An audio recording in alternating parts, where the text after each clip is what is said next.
vos digo que não ficará aqui pedra sobre pedra que não seja derrubada. Estando assentado no Monte das Oliveiras, chegaram-se ele e seus discípulos em particular, dizendo: Dize-nos, quando serão essas coisas e que sinal haverá da tua vinda e do fim do mundo? Jesus respondendo disse-lhes: Acautelai-vos, que ninguém vos engane, porque muitos virão em meu nome dizendo: Eu sou o Cristo, e enganarão a muitos. E ouvireis de guerras e de rumores de guerras. Olhai, não vos assusteis, porque é mistério que isto tudo aconteça, mas ainda não é o fim. Porquanto se levantará nação contra nação e reino contra reino. Haverá fomes, pestes, terremotos em vários lugares. Mas todas estas coisas são o princípio das dores. Então vos hão de entregar para serdes atormentados, matar-vos-ão, sereis odiados de todas as gentes por causa do meu nome. Nesse tempo muitos serão escandalizados, trair-se-ão uns aos outros, e uns aos outros se aborrecerão. Surgirão falsos profetas e enganarão muitos, e por se multiplicar a iniquidade, o amor de muitos se esfriará. Mas aquele que perseverar até o fim será salvo. E este evangelho do reino será pregado em todo o mundo, em testemunho a todas as gentes. Então virá o fim. Aleluia. Então virá o fim. É grande o Sermão da Montanha, em que Jesus vai entrar em vários detalhes. Mas quando olhamos aqui e a palavra fala da guerra final do anticristo e de todas as nações cercando Israel, o tempo não é suficiente aqui para abordarmos todos os profetas e mostrar que Deus tem uma disputa com as nações por causa de Israel. E uma das reclamações proféticas é que Deus vai ter uma disputa com as nações por terem repartido a sua terra. Estando aqui hoje em Israel, nesse período deste ano 2019, na nossa geração, nós podemos entender as Escrituras de uma forma sobrenatural. Aquilo que parecia tão obscuro, para nós se torna claro. Quando Jesus está proferindo o seu sermão da montanha, tem diante de si a visão de todo o templo. Os discípulos dizem que pedras. Jesus diz: não ficará pedra sobre pedra que não seja derribada. Juntando as várias versões dos evangelhos sinóticos, Jesus na realidade disse: Jerusalém, Jerusalém, que matas os profetas e apedrejas aqueles que te são enviados. Quantas vezes quis ajuntar-te, como a galinha junta os seus pintinhos debaixo das asas, e não quiseste. Se ao menos conhecesses o que a tua paz é devido. Eis que te cercarão de trincheiras por todos os lados, e levarão os teus filhos cativos aos confins da terra, até que venhas a dizer: bendito o que vem em nome do Senhor. Então vejam, queridos, que Jesus profetiza um período que, derivado a rejeição dele como Messias por parte de Israel como nação, não por todos, como diz Paulo, sempre um remanescente, muitos sacerdotes obedeciam à fé, os apóstolos todos eram judeus, mas Jesus fala de um período que virá, uma destruição do templo, que é o centro da vida. O centro de Israel é o templo, é Jerusalém, o centro de Jerusalém é o templo, o centro do templo é o Santo dos Santos, o símbolo da presença de Deus. Mas Jesus anuncia que virá um dia em que isto vai desaparecer e o povo vai ser expulso por todas as nações, mas não é para sempre. não é para sempre. Até que chegará o dia, dentro do relógio de Deus, que este povo mesmo vai olhar para cima e dizer: Baruch haba Hashem Adonai, bendito que vem em nome do Senhor. Uma saudação. Eu disse para vocês que a igreja nasceu como única. Não existia o corpo dos judeus, corpo dos gentios. Não. Esse povo de Israel, parte do povo, abraçou a Cristo como Messias. Depois esse evangelho é levado aos gentios, que também abraçam o Messias. Mas vocês ouviram da história das resistências do povo judeu. No ano 66, a luta contra Roma, o cerco de Jerusalém, Jerusalém arrasada, não fica pedra sobre pedra. Estaremos lá nas suas ruínas. E o povo é esmagado por Roma. Mas ainda assim, tenta prevalecer. Vocês já ouviram bastante, não vou me deter nisso.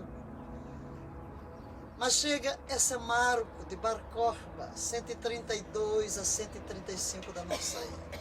Não existe mais tempo. E os apóstolos ficaram em Jerusalém, até mesmo quando vem a perseguição, os cristãos se espalham, vão levando o evangelho de Cristo por onde passam. É assim que vai chegar a Antioquia. Você tem a Antioquia da Síria, a Antioquia da Pisídia. O evangelho se espalha, por isso vão enviar emissários para poder contar o evangelho, de onde vai se levantar o apóstolo Paulo junto com Barnabé para alcançar gentios, porque ao chegar numa sinagoga, quando rejeita, então vamos partir para os gentios. O próprio chamado de Paulo, Deus disse: vai para longe, eu enviaria os gentios, porque o evangelho veio para todos os povos. Amém. Amém. Glória a Deus por isso. Mas como ocorreu com Israel, morre Moisés, morre Josué. Então veio os mais fracos, que são os anciãos, e depois entra no período de juízes. A história se repete porque o ser humano é igual. Então morreram os apóstolos, morreram os discípulos diretos dos apóstolos, como Tito, como Timóteo. Aí você tem ainda alguns mais próximos, mas depois já você está no segundo século, como diríamos em relação aos juízes, foram-se também os anciãos, foram-se os primeiros que tiveram contato direto com os apóstolos, e sem o templo, que era o centro da adoração, evidentemente vamos para as sinagogas, mas como vocês já viram, sinagoga não é lugar, na realidade, de culto, é lugar de estudo, é lugar de aprendizagem, é a comunidade. E, naturalmente, vão se adequando à nova realidade, e o evangelho vai penetrando no mundo gentílico, fora das sinagogas, evidentemente. Um culto muito simples. E quando Bar Kokhba se levanta, ele se levanta como Messias. Ele se declarou Messias. Vocês podem imaginar que os cristãos remanescentes não podiam apoiá-lo. Não podiam entrar na guerra, porque Jesus é o Messias. Então, claro, não entraram na guerra, e quando veio os romanos que vão cercando, toda essa resistência, vocês viram que a última resistência foi emassada, porque agora Adriano não está para brincadeira, porque durante todo o império estão tendo lutas. Esse período ao qual me referi no ônibus, dos 400 anos, não temos registro no cânon sagrado da Bíblia que temos, a nossa e a dos judeus, mas temos no da Igreja Católica, que são os livros de Macabeus. Você faz muito bem em ler. É um registro histórico do período quando eu falei de impérios e que cada um trouxe uma contribuição para chegarmos à plenitude dos tempos. O Império Assírio espalhou o povo, então a fé vai sendo espalhada. Mescla mescla os povos, então alguma influência vai passando, pouca ou muita, dependendo daquele que permanece fiel à fé, onde quer que esteja, ele vai continuar adorando. O Império Babilônico usa aqueles nobres para o próprio governo, por isso nós vamos encontrar Daniel sendo o primeiro-ministro e os seus companheiros, então há uma influência. Vamos ver Ezequiel está no cativeiro, profetiza no cativeiro, Daniel profetiza no cativeiro, e inclusive Ezequiel profetiza para os tempos do fim, da restauração do templo. E as profecias ali, na realidade, para o período, para além de Cristo, né? E Daniel tem as chamadas 70 semanas de Daniel, em que ele profetiza com precisão quando virá o Messias. Porque ele diz desde a saída da ordem para a restauração. Temos duas restaurações. A primeira é a restauração do templo, mas depois temos restauração dos muros. Então, ele fala do ungido, que vai surgir, a morte do ungido, então é chamada 70ª semana de Daniel. Só que entre a 69ª e a 70ª não há relato. O Espírito Santo não podia revelar aos judeus que Deus tinha um plano de, nesse intervalo, levantar um povo dentre os gentios. Pode imaginar isso? Saber que haveria, o povo ficaria de lado, Deus se voltaria para os gentios e levantaria um outro povo. E é por isso que quando Jesus está para ser assunto aos céus, e eles perguntam: restaurarás tu neste tempo o reino de Israel? Jesus não revela o período deles. Só diz: não vos compete saber os tempos e as estações. Porque eles não haveriam de entender. A obra de voltar os olhos para os gentios era uma obra do Espírito Santo. Recebereis poder ao descer sobre vós o Espírito Santo, ser-me-eis testemunhas em Jerusalém, em Judéia, Samária e até os confins da terra. Talvez eles pensaram que iam buscar os judeus nos confins da terra, porque em toda a terra havia judeus. É tanto que vocês viram a experiência lá em Jope, que para que o apóstolo Pedro, que era o líder principal, ir levar o evangelho a um prosélito. Prosélito, gente. Não era um gentio pagão, era um prosélito. Foi preciso aquela revelação até que Deus levanta o apóstolo Paulo, que ele se torna o apóstolo dos gentios e avança e nos lega todas estas cartas, todo esse ensino, toda essa teologia, esta cristologia tão esplêndida, tão maravilhosa. Pois bem, quando Bar Kokhba vem à luta, o propósito de Adriano é o quê? Temos que acabar para sempre com essa raça de judeus, eles vão sempre se revoltar. Já me referi a esse fato, repito agora aqui, para fazer o link. Ele muda o nome da cidade, lembram-se? Como ele chamou Jerusalém? Aélio Capitolina.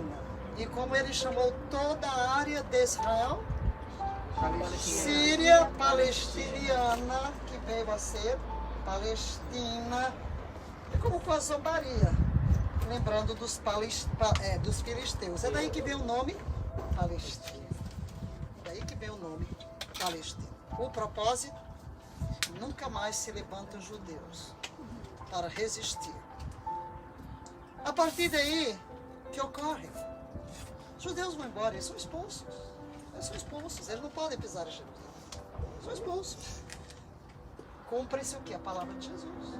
O templo foi destruído, o povo é expulso da cidade, o povo é expulso da terra, ficam pequenos grupos.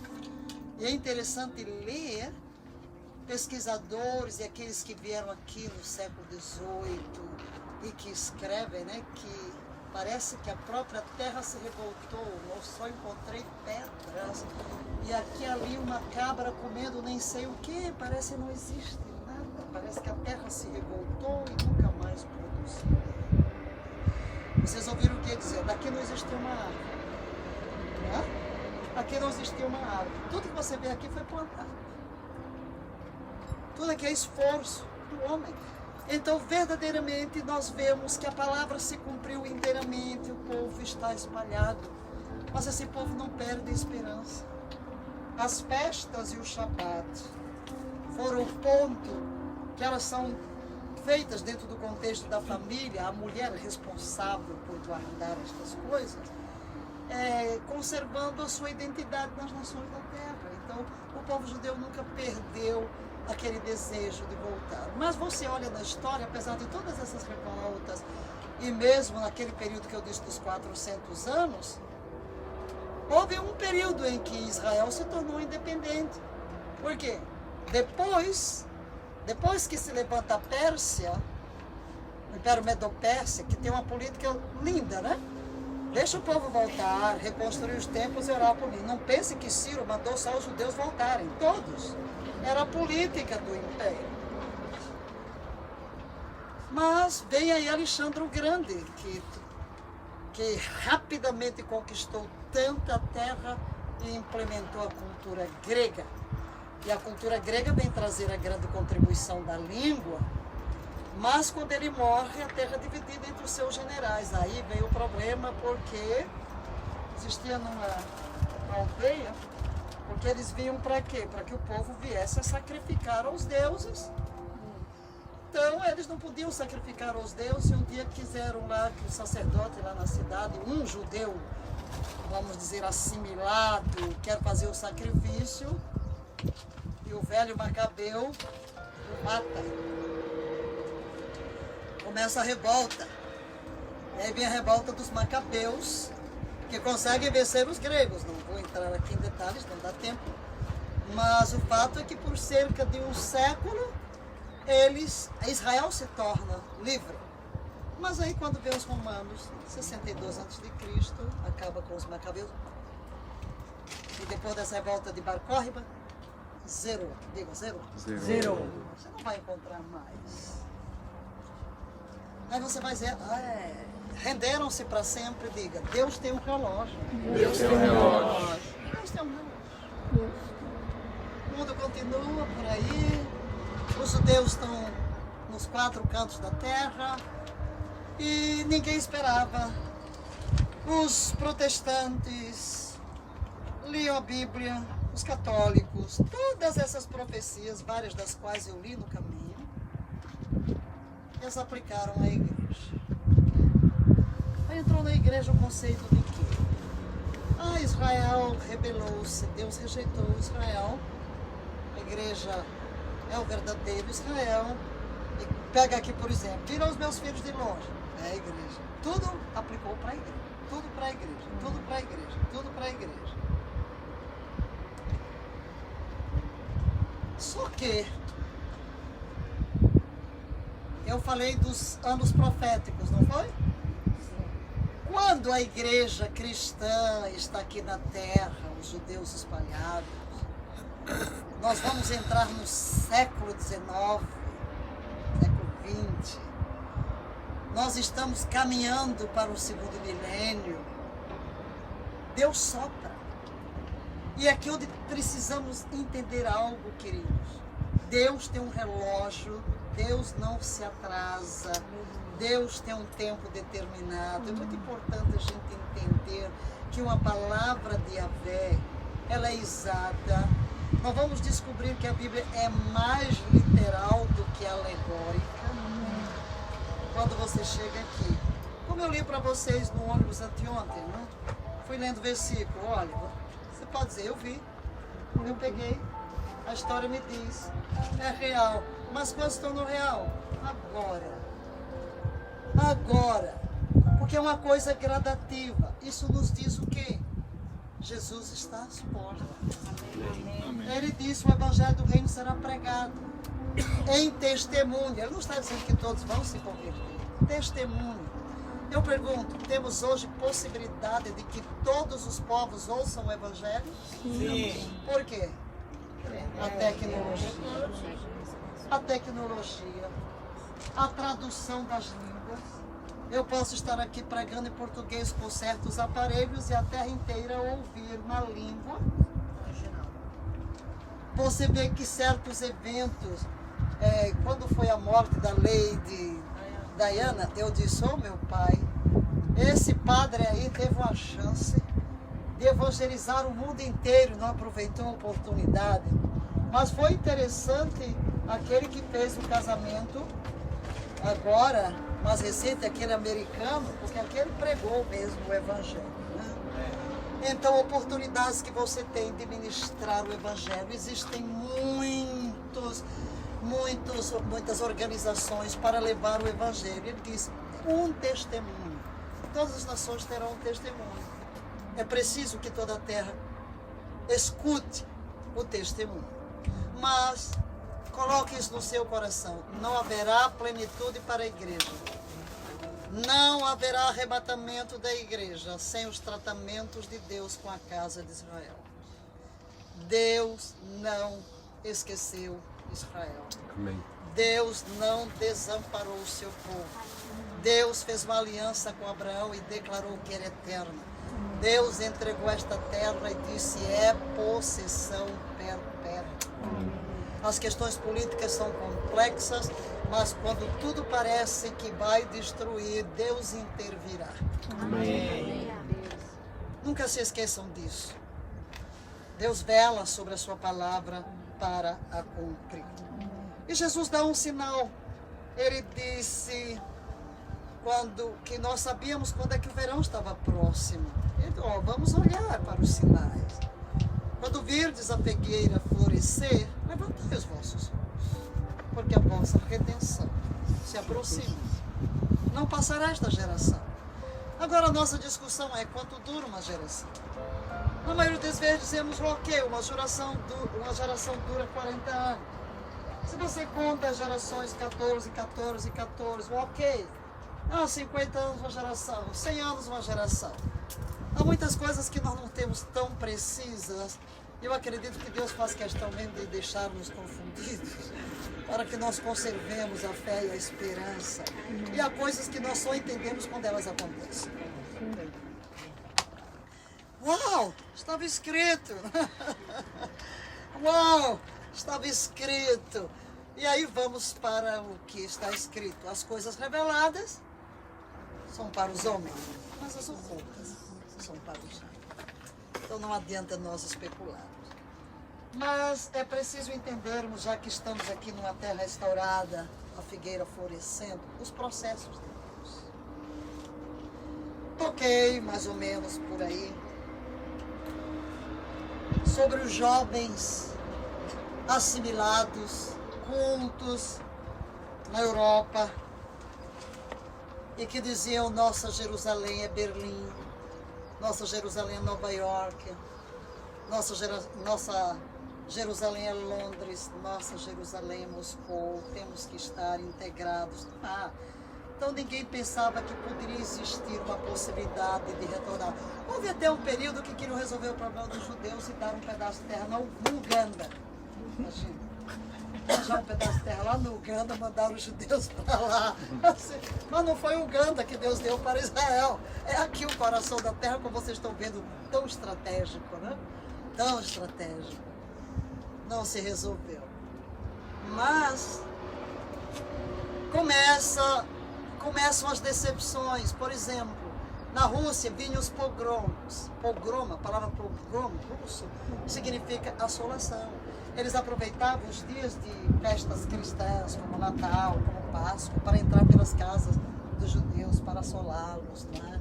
Para matar, para oprimir.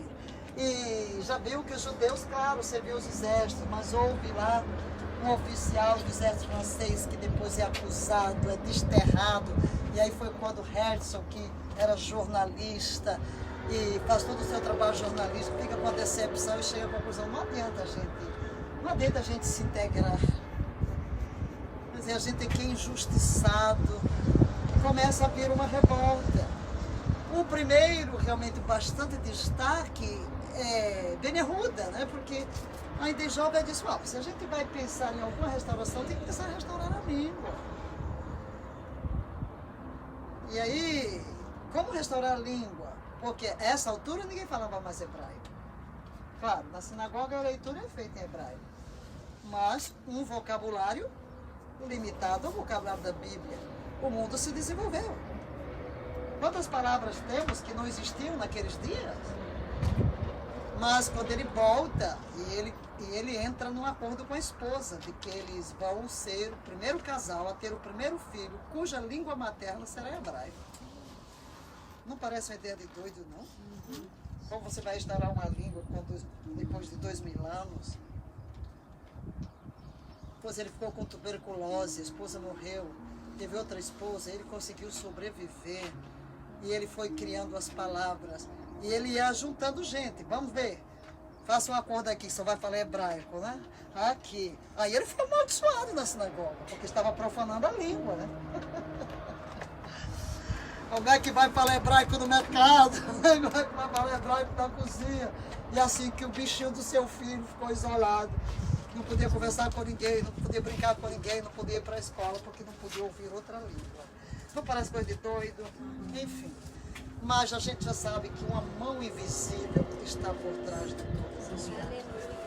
Aí levanta Herzl, que aí na realidade ele vai começar a despertar o povo. Vamos trabalhar para voltar a Sião, a terra dos nossos pais. E eu no ônibus já dei várias coisas, até para adiantar o que estamos aqui, para que vocês entendam. Eu só estou mostrando que tudo isso se encaixa aqui numa ordem cronológica até chegar aos nossos dias. Obrigada. Até chegar aos nossos dias. E para mim é muito importante aquele congresso de 1897. Nesse período está aqui Ben Yehuda, já está aqui na Palestina. Ele está conseguindo mais famílias que se comprometem em falar hebraico. Ele viaja, ele fica o tempo todo criando palavras novas. Uma maravilha. Para vocês terem uma ideia, em 1922, já debaixo do domínio britânico, o hebraico foi reconhecido como língua oficial. 1922.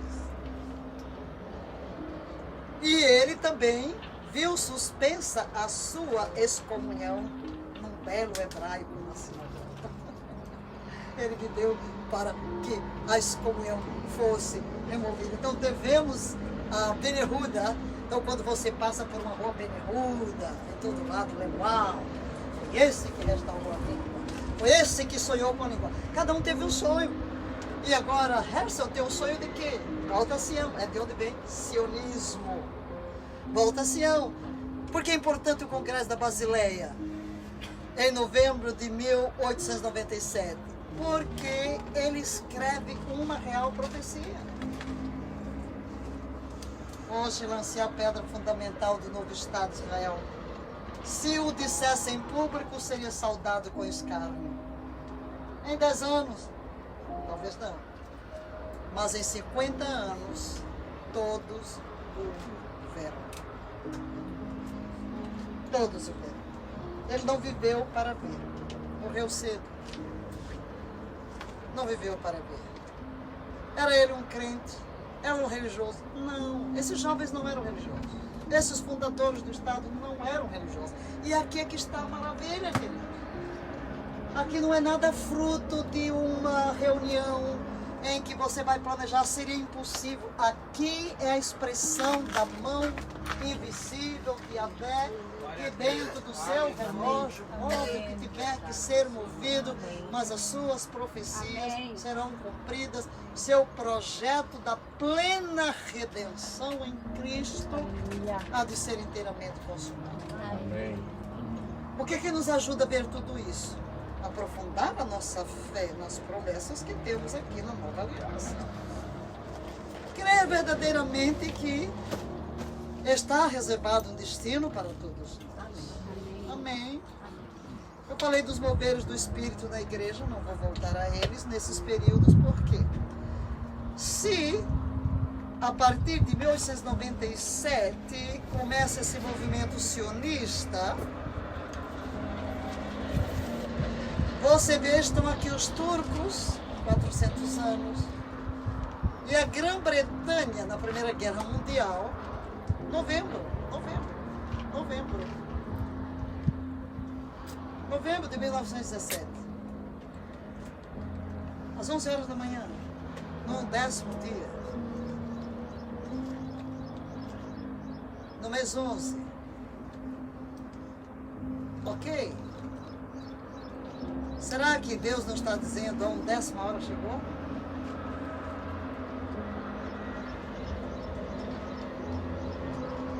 Allenby desce do cavalo, porque não quer entrar em Jerusalém como guerreiro, quer entrar como peregrino. Entra em Jerusalém como peregrino. Aleluia! E depois de todo, quase não, 1900 anos, pouco menos, não é? De domínio muçulmano, cruzados, essa terra passa para a mão de uma nação cristã. 1917. E quando há uma declaração no parlamento, conhecida como Declaração Balfour, favorecendo o estabelecimento de um lar judeu. Evidentemente, e é interessante nós notarmos números, a partir de 1917, que Herbert é colocado como comissário britânico, mas era judeu, em Jerusalém. E você vai ver que a terra e Jerusalém começam a ser transformados. O povo volta à terra. E parece que a terra vai respondendo aos seus legítimos donos. Mas, evidentemente, Satanás, que conhece a Bíblia e conhece de profecias, percebe que as coisas estão acontecendo. É quando entra o espírito maligno e ele resolve o quê? Aniquilar inteiramente os judeus. E aí vem a fábrica de morte. Vem a fábrica de morte e destruição. Mas aí entram as nações aliadas, Estados Unidos, todos esses, porque ele queria dominar o mundo, evidentemente. E Deus que vai usar quem ele tem que usar. E eu falei para vocês que no capítulo 37 de Ezequiel, quer dizer, eu já adiantei o que eu falaria aqui, no capítulo de Ezequiel você tem os estágios, osso se juntando a osso, que você pode, dentro da história, pegar Ben-Yehuda, aí você vai ter todo esse período de Theodor Herzl, e aí você vai chegar até 47, 48, quando surge o Estado. São estágios que ocorrem. Por quê, queridos? As Nações Unidas reconhecem o quê? Há um problema com os judeus. Podemos deixar essa situação, porque são 6 milhões dizimados. Agora veja, quando Isaías diz, pode uma nação nascer em um dia? Alguém dirá, não. Nascer uma nação, ela pode vir por muita guerra. Aí ele diz, porém, Sião, antes de ter dores de parto, deu à luz a seus filhos. A decisão das Nações Unidas não foi pela guerra, mesmo que eles não possam ser impositivos, mas essa decisão vem marcar um período na história. É o tempo de Deus. É o tempo de Deus.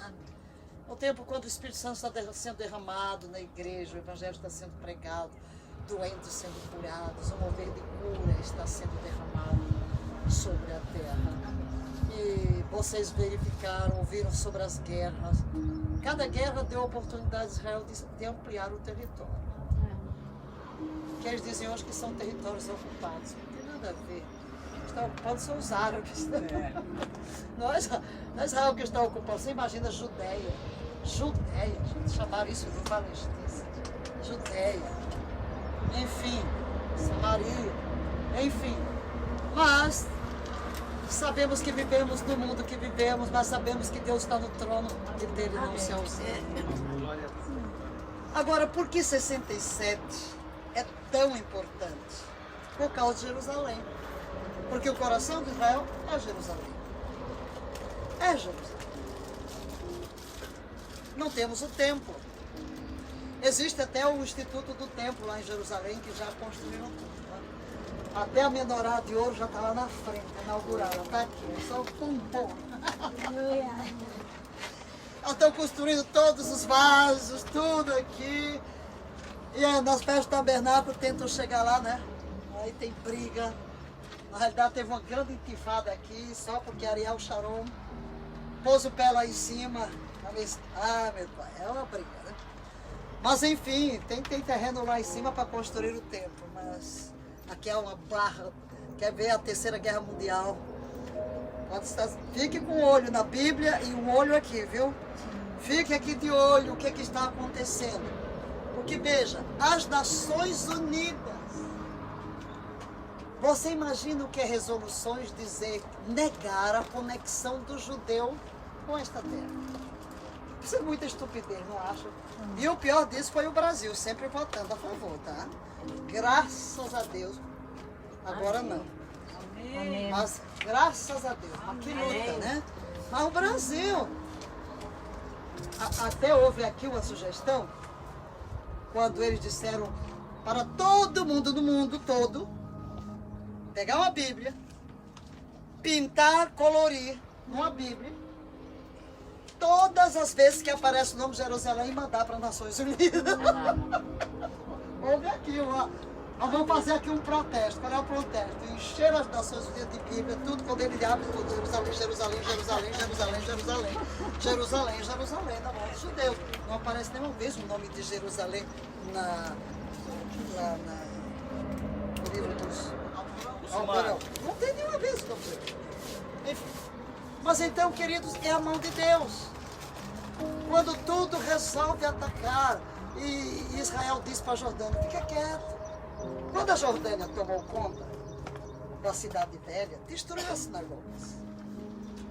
Não ficaram judeus ali, destruíram. Israel, quando toma, não toca em nada. Não pode tocar no templo, não pode destruir, tem que entrar a pé, não pode atirar, não pode. Não pode destruir coisa nenhuma. Por respeito, ok? Então a Jordânia e Israel diz, não mexa. Mas foi bom que mexeu, não? Foi bom que a Jordânia entrou, porque perdeu.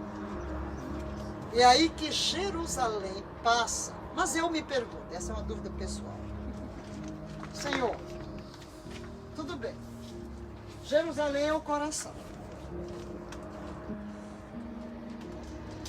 Israel tem o domínio de Jerusalém. Mas o templo é o coração. E quem é que tem a autoridade sobre o templo? Jordânia. Quem é que está governando lá em cima? Essa é uma duvidazinha. Se verdadeiramente posso dizer que Jerusalém está inteiramente na mão dos judeus. Porque o lugar mais sagrado está em outras mãos. Tem um murozinho aqui embaixo. Só um muro. O resto aqui embaixo, onde o judeu vai, é o lugar mais sagrado. Enfim, é aquilo que eu disse. Deus vai nos conservar humildes o suficiente para estar atentos, para tentar discernir todas as coisas. Porque se eu pensar, é a independência, completou 71 anos. Mas sem Jerusalém, um ano. 67, já se foram os 40 anos. Uma geração. E eu estava dizendo ao guia que em 2007, quando Jerusalém completou os 40 anos, naquele ano eu estava nos Estados Unidos. Eu estava no ano sabático estudando. E então eu estava, os meus hospedeiros, tem uma igreja hispana, e que me pediram para eu fazer um congresso hispano aqui. Eu vim com eles. E nós terminamos quando começava a festa dos tabernáculos, e eu resolvi ficar. Eu vou ficar para a festa. Um dia à tarde, eu ia do hotel até o centro de convenções. Não tinha um brasileiro, porque aí o povo vem e vai passear. Eu me sentei ali. Gente, que privilégio. Acho que Deus me ama tremendo. Ou ele, porque ele sabe que eu dou muito valor a certas coisas, né? Então ele me dá assim uns livrozinhos de vez em quando. Eu me sinto ali quando eu olho, aí começa a fazer as projeções e fica aparecendo na tela o retrato daqueles 3 primeiros soldados que entraram no muro, colocaram a mão e disse: o templo é nosso, e aqueles soldados fortes choram. Depois de 2000 anos, meu Deus, já tinha o muro, né? O muro nas nossas mãos. Aqueles 3 soldados, vocês já viram, né? Sim. Tem tudo aquela foto daqueles 3. E eles ficam jogando e contando a história. Aí apresentam 3 senhores. Quem eram eles? Os 3. Os 3 estão ali. Aí depois quem vai cantar? A autora de Jerusalém de Ouro. E ela diz: é a primeira vez que eu estou voltando aqui para cantar esta canção. Aleluia. Lá, lá, lá, lá. Eu disse: valeu a pena vir da Califórnia, deixar tudo embora e ficar, e esta tarde caminhar para o centro de convenções só para ser testemunha desta história dos 40 anos. Então, como é que está a situação hoje? Os palestinos não querem acordo se Jerusalém não for a capital do novo estado. Olha o problema. Atrevimento. Olha a petulância. Mas eles não aceitam a existência do Estado de Israel. É ponto de honra para eles. É que cada vez que chegam mais perto, por isso que Israel teve que fazer muro. O mundo condena. Mas Israel tem que se defender. E vocês viram o que fazem? Túneis por baixo, aterrorizando, porque todos são treinados a odiar os judeus. Então, um problema espiritual. É a mão de Deus que dá inteligência ao povo para se proteger. E colocou aí o Netanyahu, né, que enrola as Nações Unidas, enrola o Trump, enrola os presidentes dos Estados Unidos. Fala de paz, de acordo, mas não... E bate Jerusalém eterna, indivisível, capital do Estado de Israel, indivisível, não dá. O mundo não reconhece, essa briga toda, não reconhece, mas estão aqui essa resistência contínua. Aí vem Irã e quer destruir as Nações Unidas todas contra. Agora começa a dizer: não há ligação do judeu, mas está Israel prevalecendo. Mas as Escrituras falam de um período que haverá uma revolta mundial. O cenário se prepara. Já que esses judeus, né, não querem acordo com os palestinos, sei lá. Então, o que vai ocorrer? E aí é onde vamos chegar ao clímax para a batalha do Armagedon. Quando tudo estiver cercado, aleluia, o governo do anticristo está instalado, Jesus Cristo intervirá. Aleluia. Intervirá. E a palavra de Deus será cumprida. Agora, Igreja de Cristo, vamos pensar que nós temos uma missão. Este Evangelho do Reino tem que ser pregado. Porque esta é a palavra profética. Que a terra toda se encherá do conhecimento da glória de Yahvé. Amém. Amém. Que é a glória, a manifestação de quem Deus é. Deus se manifestou em Cristo. Como é que a terra vai conhecer a glória? Sou eu, é você, somos nós que vamos levar o conhecimento da glória, o conhecimento do Cristo, como as águas. Essa é a nossa missão. Enquanto isso, estamos intercedendo para Deus tirar o véu dos olhos dos judeus. Queridos, há mais judeus messiânicos hoje que creem que Jesus é Messias do que na igreja primitiva.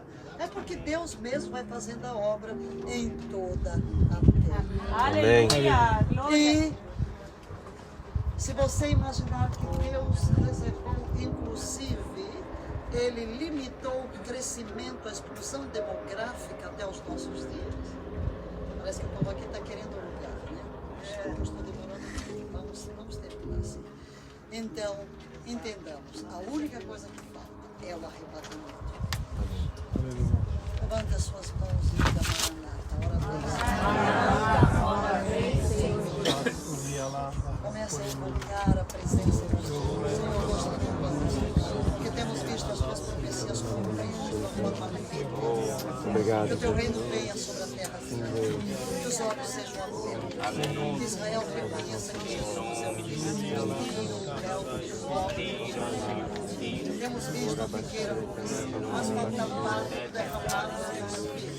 E é por esse derramado somente neste modo.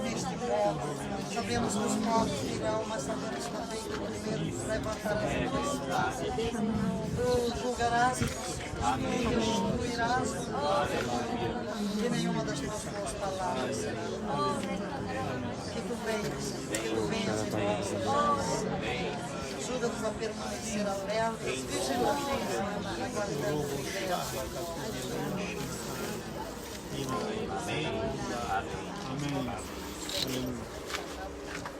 Aleluia. Ok, estamos com muita gente. Ok, vamos descer. E vamos descer lá para. Já está ali o nosso guia. Ele vai nos levar ao poço. Ele vai explicar. Vamos para ele.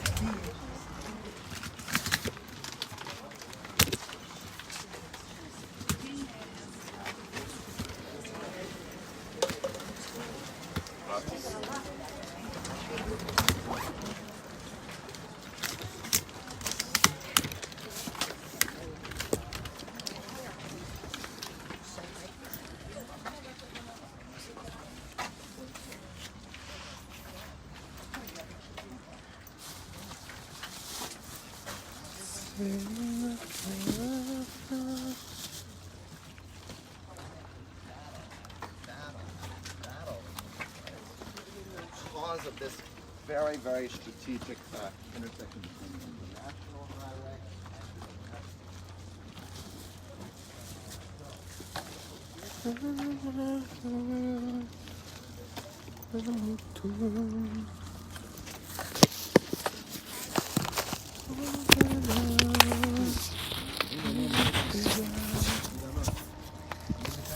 Ligoradinho, ligorado. Aí é.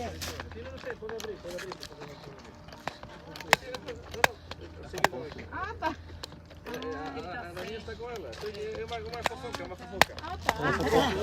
É um grupo que se chama Guerra Sepultura. Eles chegaram aqui a Israel para fazer um filme, fazer um videoclipe. Então vamos para ver o lugar que guardamos no final. A banda se chama ainda Sepultura. É brasileira, tem muito sucesso, canta em inglês. E tem uma música que se chama Guerra por Território. Então, se quase uma guerra por território. Aqui na guia queria entrar e não pode ficar também.